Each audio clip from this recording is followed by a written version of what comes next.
Hello అండి. Welcome to Ruchika's happy home. అందరూ ఎలా ఉన్నారు? బాగున్నారా?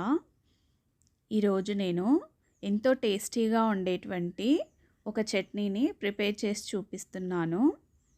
ఇది రైస్లోకి కానీ దోశలోకి కానీ చాలా పర్ఫెక్ట్గా ఉంటుందండి. ఖచ్చితంగా దీన్ని ఒకసారి ట్రై చేసి చూడండి. మనం ఏమీ తినాలి అనిపించినప్పుడు దీన్ని మాత్రం ఖచ్చితంగా ఒకసారి ట్రై చేసి చూడాల్సిందే.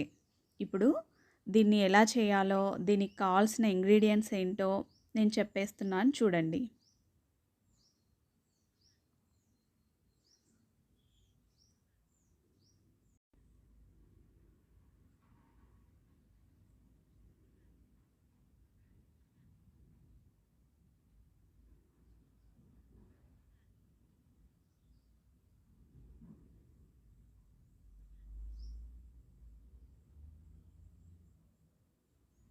ముందుగా దీనికోసం నేను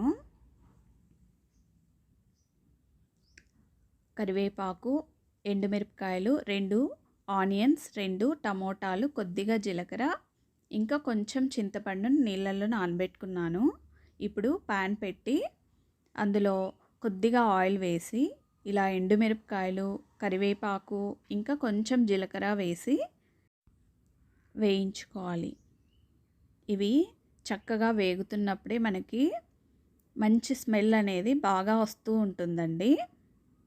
చూసారా, ఇందులో చూపించినట్లు చక్కగా వేయించుకోవాలి. నేను ఇప్పుడు వాటిని తీసి పక్కన పెట్టుకుంటున్నాను. ఇప్పుడు ఇందులో ఆనియన్ వేసి అలాగే కొద్దిగా ఆయిల్ వేసి వేయించుకోవాలి.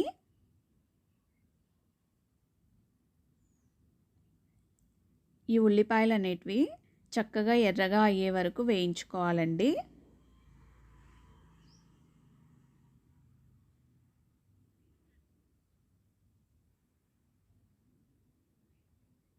చూసారా, ఇందులో చూపిస్తున్నట్లు చక్కగా వేయించుకోవాలి. ఇప్పుడు నేను వీటిని తీసి పక్కన పెట్టుకుంటున్నాను. అదే ప్యాన్ పెట్టుకొని 2 టమోటా ఉన్నాయి కదా, వాటిని మధ్యగా చీల్చుకొని ఇలా వేయించుకోవాలి. ఇందులో కొద్దిగా ఆయిల్ వేసి వేయించుకోవాలి. టమోటా అనేది బాగా మెత్తగా అయిపోయే వరకు వేయించుకోవాలి. చూసారా, ఇలా ముద్దగా అవ్వాలి. ఇప్పుడు వేయించుకున్నటువంటి ఎండుమిరపకాయ, జీలకర్ర ఉంది కదా, దాన్ని మిక్సీలో వేసి కొద్దిగా ఉప్పు కూడా వేసి మిక్సీ పట్టుకోవాలి. చూసారా, చక్కగా గ్రైండ్ అయింది కదా. ఇప్పుడు నేను ఇందులో కొద్దిగా కొబ్బరిని వేసి మిక్సీ పట్టుకుంటున్నాను. ఒక కొబ్బరి చిప్ప మొత్తం వేసి మిక్సీ పడుతున్నాను. చూసారా, ఇలా అయింది కదా. ఇప్పుడు ఇందులో నీళ్ళలో నానబెట్టుకున్నటువంటి చింతపండు, ఇంకా వేయించుకున్నటువంటి ఉల్లిపాయలు ఉన్నాయి కదా, వాటిని కూడా వేసి మిక్సీ పట్టుకుంటున్నాను.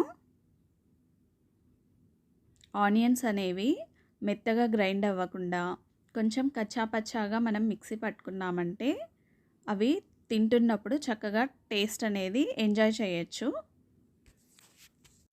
ఇప్పుడు ఇందులో టమోటా, ఇంకా చింతపండు వాటర్ ఉన్నాయి కదా, వాటిని కూడా వేసి కొద్దిగా లైట్గా మిక్సీని తిప్పుకోవాలి.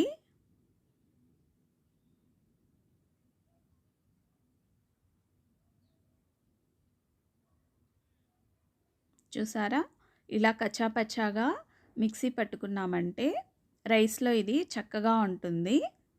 ఇప్పుడు దీనికి పోపు పెట్టుకుంటున్నాను. ఆయిల్ స్టవ్ మీద పెట్టుకొని అందులో పోపు గింజలు, ఎండుమిరపకాయలు, కొద్దిగా కరివేపాకు వేసి వేయించుకుంటున్నాను.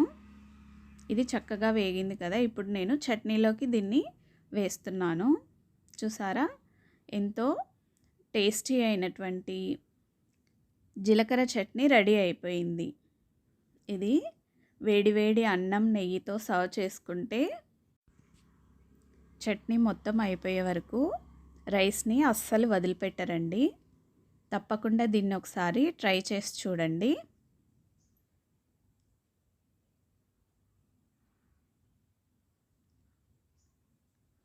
వీడియో నచ్చినట్లయితే లైక్ చేసి మీ ఫ్రెండ్స్ ఇంకా ఫ్యామిలీతో షేర్ చేయండి.